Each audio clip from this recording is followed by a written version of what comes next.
2026年5月、韓国のある山間の農村で起きた実際の話だ。扉を開けた瞬間、息が止まった。古びた木の匂いではない。湿った布と何かが腐りかけているような、奥から這い上がってくる一種。10年間、誰も足を踏み入れなかった家は、もはや別の何かのものになっていた。私が最後にここを出たのは、23歳の春だった。両親が相次いで亡くなり、一人では抱えきれなくなって、鍵をかけたまま逃げるように去った。それから10年、片付けのために、ようやく戻ってきた。一人で、玄関から続く廊下は薄暗く、埃が厚く積もっていた。足跡はない。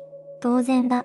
誰も来ていないのだから。なのに、2階へ続く階段を登り切った瞬間、私は足を止めた。子供の頃に使っていた部屋の扉、わずかに開いている。押し開けると、薄いカーテン越しに光が差し込んでいた。視線がベッドに向いた。誰かが横たわっていた。毛布をかぶり、こちらに背を向けて、静かに、まるで眠っているように、声が出なかった。体が動かなかった。ただ見ていた。じっと、その輪郭は、子供のように小さかった。毛布の端がわずかに揺れた。風もないのに、私はゆっくりと後ずさりした。廊下の板がきしむ音だけが響いた。その存在は、起き上がらなかった。振り返らなかった。ただそこに、ずっと前からいたかのように、横たわり続けていた。後から気づいたことがある。あの毛布は、私が子供の頃に使っていたものだった。10年前に、確かに畳んでクローゼットにしまったはずのものが、誰が、広げたのか、そして、あの部屋で見たものを、一緒に来た不動産業者に話すと、彼は首をかしげた。2階には上がっていませんよ。鍵がかかっていたので。と、鍵は、内側からかかっていた。この家に、何があったのか、あの日に始まる話を、これから話していこうと思う。まずは、事件の前の私の日常から、あの家に戻ったのは、2026年の春のことだった。私は当時、都内の小さな出版社で構成の仕事をしていた。毎朝同じ時間に起き、同じ路線で通勤し、同じ席でゲラを読む。そういう、変わり映えのしない日々を送っていた。特別なことは何もない。ただ静かで、少し退屈な、平凡な毎日だった。天気は、一通の封書だった。差出人は、韓国南部の小さな村にある役所だった。内容は簡単に言えば、こういうことだ。10年以上放置された土地と家屋について、所有者として何らかの対応が必要である。と、両親が亡くなったのは、今からちょうど10年前のことになる。父が先に行き、母がその半年後に続いた。私はその時、葬儀を済ませると、あの家に鍵をかけ、日本に戻った。悲しかったというより、ただ、逃げたかったのだと思う。子供の頃の記憶が詰まったあの場所に、長くいられなかった。それからずっと、あの家のことを考えないようにして生きてきた。封書を受け取った翌週、私は有給を取り、一人で韓国に向かった。仁川空港から高速バスに乗り、さらにローカル線に揺られること2時間。窓の外には、見慣れた田園風景が広がっていた。水田と丘と、古い瓦屋根の家々。子供の頃は何とも思わなかった景色が、妙に遠く感じられた。最寄り駅で降り、タクシーを拾った。運転手に住所を告げると、しばらく間があった後、あそこですかと、小さな声で言われた。それ以上は何も聞かなかった。村の入り口に差し掛かると、記憶よりも木々が深くなっていた。道沿いの家はいくつか建て替えられていたが、奥に進むにつれて、時間が止まったような区画が現れてくる。私の実家は、その一番奥にあった。車を降りると、空気が変わったような気がした。春先だというのに、ひやりとした風が首筋に触れた。草が膝丈まで伸び、玄関の瓦は苔に覆われていた。10年という時間が、目に見える形でそこにあった。鍵を取り出しながら、私は一度だけ振り返った。誰かに見られているような、そんな気がしたから。でも、そこには誰もいなかった。ただ、風が揺らす草の音だけがあった。この時はまだ、何も知らなかった。扉の向こうで、何が私を待っているのかを、次の場面で、最初の異変が始まる。扉に手をかけた瞬間、何かが違うと思った。鍵を差し込む前から、すでに感じていた。うまく言葉にできない。あの感覚だ。錆びついた鍵穴は、思ったよりすんなりと開いた。10年間誰も触れていなかったはずなのに、まるで昨日も使われていたかのように、扉を押すと、冷たい空気が流れ出てきた。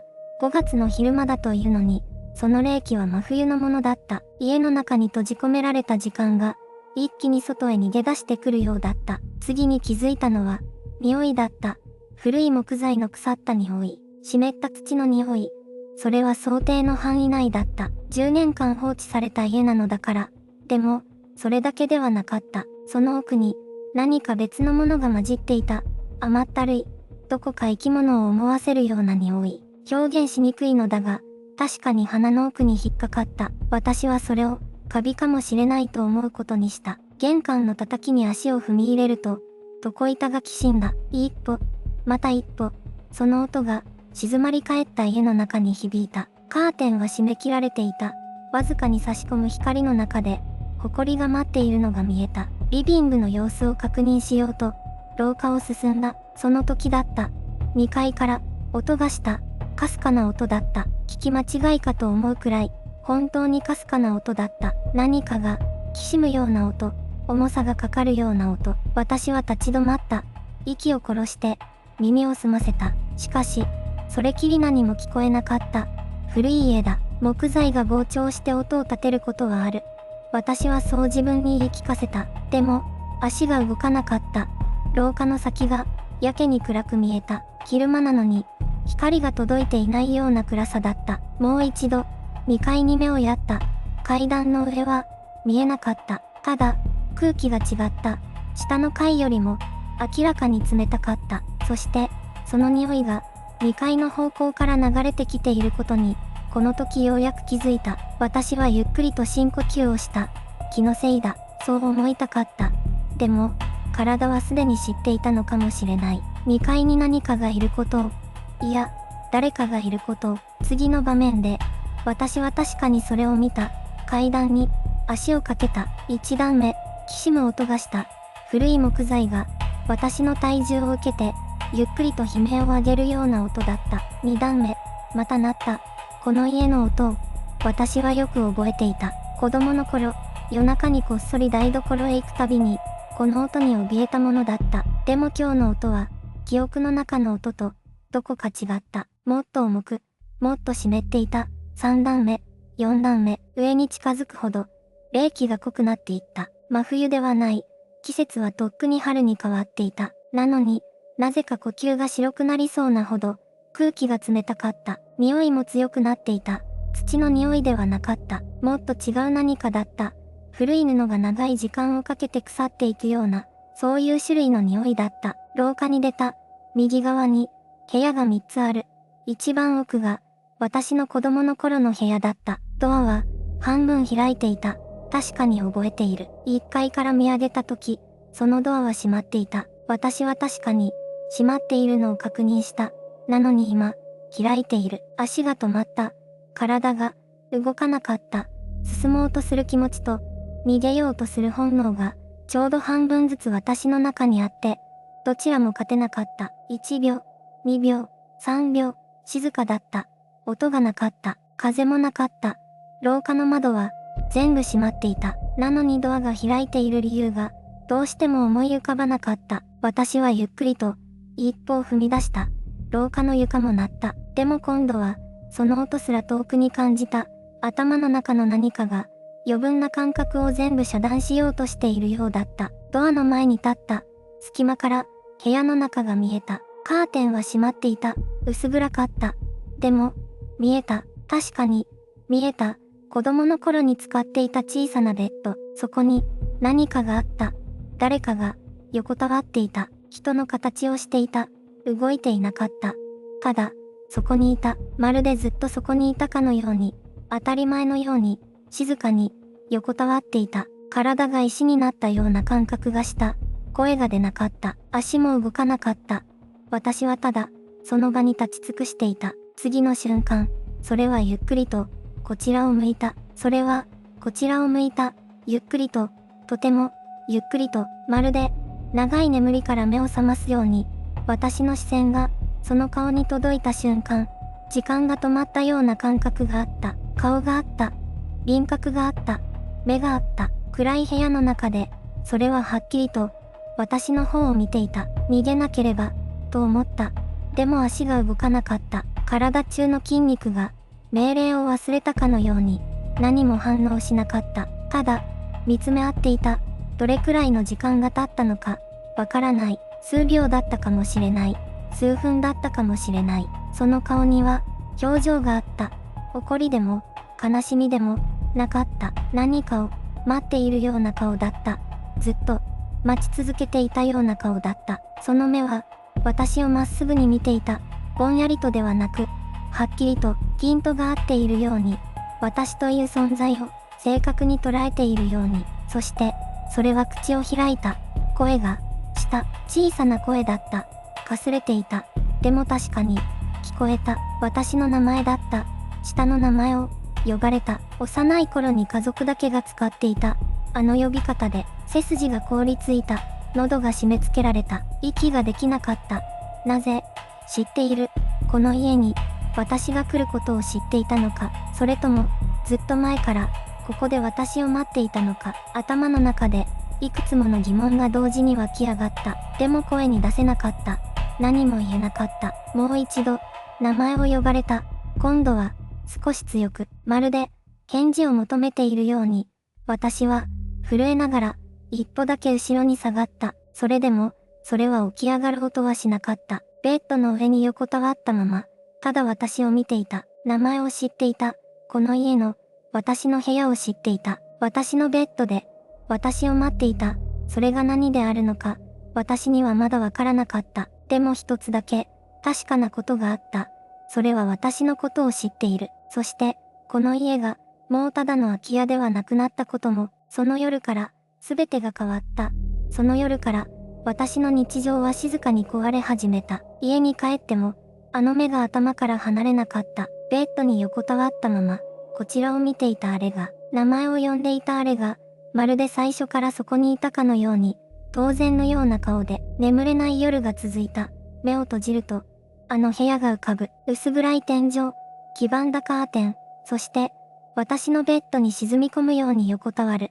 あの影、3日後、私は再びあの家に戻った。理由は自分でもわからない。戻るべきではないと、頭ではわかっていた。でも足が、勝手に動いていた。玄関の鍵を開けた瞬間、またあの匂いがした。土と、古い木と、それから何か別のもの、生き物のような、温かさのある匂い。誰かが、ここにいる。廊下を進むたびに、床がきしんだ。その音が妙に大きく聞こえた。自分の足音なのに、まるで他の誰かが歩いているように感じた。2階に上がる気にはなれなかった。代わりに、台所に入った。10年間誰も使っていないはずの台所に、椅子が一脚、引いてあった。テーブルの前に、まるで誰かが座っていたかのように、私は触れなかった。その椅子を見た瞬間、確信した。あれは、私が来るのを知っていた。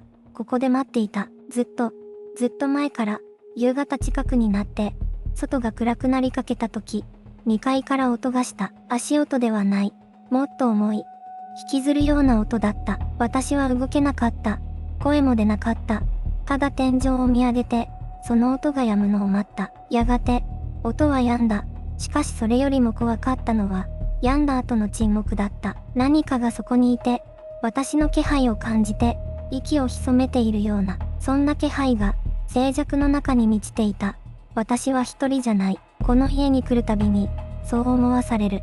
壁の向こうに、床の下に、あるいは私のすぐ隣に、何かがいる。ずっと前からいた何かが、この家は、私を知っている。そして、あれも私を知っている。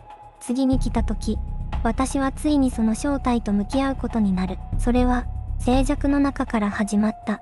音が止んだ後の、あの重い沈黙、息を詰めるような空気。それがずっと続いていた。私はその夜、古い家を出ることができなかった。足が動かなかった。まるで、家そのものが私を引き止めているかのように。翌朝、私は再び2階へ上がった。昨日と同じように、廊下の床板が泣いた。でも今回は、怖くなかった。いや、正確には、もう怖がる余裕がなかった。子供の頃の寝室の扉を、ゆっくりと開けた。ベッドは空だった。だが、布団の形が、まだそこに残っていた。誰かが横たわっていた後、体の重さが、長年の埃の上にくっきりと刻まれていた。私は近づいた。その後に手を伸ばした。触れた瞬間、頭の中に何かが流れ込んできた。映像ではない。感覚だ。小さな手。震える息。薄暗い部屋の中で、ひたすら何かを待ち続けている感覚。私は息を飲んだ。この感覚を、私は知っていた。子供の頃、私もここで同じように待っていた。親が帰ってくるのを、暗くなるまで、一人で、このベッドの上で、あれは私だったのか。いや、違う。でも、似ている。あまりにも、似すぎている。私は枕元に何かを見つけた。小さな紙切れ。折りたたまれた。古い便箋。開くと、文字が書いてあった。母の筆跡だった。日付は、2016年。私が最後にこの家を出た年の、2週間前だった。そこには、こう書いてあった。あの子がまだいる。あなたが出て行った後も、ずっといる。呼んでいる。あなたの名前を。私は手が震えるのを感じた。母は知っていたのだ。あの存在のことを。そしてそれが、私を呼んでいることを。なぜ私なのか。その答えは、この家の中にあった。この家は、私が生まれた場所だ。私の声を聞いた場所。私の泣き声を、最初に吸い込んだ場所。あの存在は、この家と一緒に私を覚えていた。10年間、ずっと待ち続けていた。私が戻ってくることを。部屋の空気が、ゆっくりと動いた。窓は閉まっている。風のはずがない。それでも、空気は動いた。まるで、深い呼吸のように、次に来るとき、私はついにそれと向き合う。逃げるためではなく、答えるために、扉に手をかけた。冷たかった。真夏なのに、まるで冬の朝の金属のように、息を吸った。吐いた。もう一度、吸った。逃げるためではない。今日は、答えるために来た。ゆっくりと、扉を押した。IMG、薄暗い子供部屋の扉がゆっくりと開かれる瞬間、光が細く差し込む。きしむ音がした。10年分の沈黙を破るような、低い音だった。部屋の中は、あの夜と何も変わっていなかった。カーテンは半分だけ開いている。薄い光が斜めに差し込んで、埃の粒子が空中に浮かんでいた。そして、ベッドに、それは、まだそこにいた。IMG、古びた子供ベッドに横たわる人影。輪郭だけがぼんやりと見える。仰向けに横たわったまま、動かない。顔は天井を向いている。私は一歩、踏み出した。足音が聞こえた。自分のものだと分かっていても、恐ろしかった。もう一歩、また一歩、ベッドの横まで来た時、それがゆっくりと首を動かした。こちらを、向いた。IMG、振り返る人影の顔。目の部分だけが暗く落ちている。顔があった。目があった。口があった。でも、何もかもが、少しだけ、ずれていた。人間の顔に似ていた。ただ、人間ではなかった。声が、出なかった。足が、動かなかった。ただ、見つめ合っていた。どれくらいの時間が経ったのか、わからない。1秒だったかもしれない。1時間だったかもしれない。それは、口を開いた。音は出なかった。でも、わかった。唇が動いて、形を作った。帰ってきた。そう言っていた。IMG、薄暗い部屋。ベッドの前に立つ人物のシルエット。対峙する構図。私の胸の中で、何かが崩れた。恐怖ではなかった。悲しみでも、なかった。もっと深いところにある、言葉にならない何かだった。この存在は、怒っていなかった。ただ、待っていた。ただ、覚えていた。私が生まれた夜から、私が泣いた夜から、私が笑った声から、ずっと、ずっと、この部屋の中で、10年間、一人で、それが消えたのは、私が、ごめん、と言った後だった。声に出していたのかどうか、今でもわからない。でも、その言葉を思った瞬間、部屋の空気が変わった。軽くなった。暖かくなった。ベッドには、もう何もなかった。IMG、ガランとした子供ベッド。朝の光が静かに差し込む。私はしばらく、その場に立ち尽くしていた。この家での出来事は、これで終わりではなかった。その後、私が見つけたものが、もう一つある。それ以来、私は変わった。正確に言うと、何かが溶けた。ずっと胸の奥で固まっていた何かが、あの日を境に、少しずつほぐれていった。実家を整理し終えたのは、その翌日のことだった。荷物はほとんどなかった。10年の間に、大半は朽ちていた。処分できるものは処分して、残すものは一つの箱にまとめた。その箱の中には、母の形見の櫛と、父が使っていた古い時計が入っていた。時計は、もう動いていなかった。でも、私は捨てなかった。家を出るとき、振り返った。玄関の扉を閉める直前、2階の窓をもう一度だけ見上げた。カーテンは、静かに揺れていた。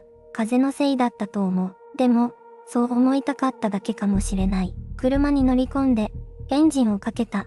バックミラーに、古い家が映っていた。走り出しても、しばらくはその家を見ていた。やがて、カーブの向こうに消えた。それからの私は、以前よりも少しだけ、眠れるようになった。長い間、夢を見ることが怖かった。